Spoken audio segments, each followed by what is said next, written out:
a lot of employees are wanting to push back against leaders to, you tell me why I need to come back to the office. Well, because I said so. No. I want to see data and research on why I need to be back to the office. Where do you stand on this whole explain to me why I need to do this? I need data for why I need to be back in the office.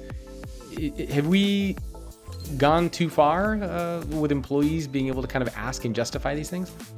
I mean, I think the reason to try and ask and justify is a lot like the reason you hear repeatedly in medicine, which is if you go to your doctor and they tell you to take these pills, you may or may not follow the instructions. If they tell you why you should and how it will help you, you're much more likely to follow it, and it's more successful. So I've seen, when I was in consulting, it was much more likely that a client would implement your advice if you explained to them why it was useful and how it would be helpful.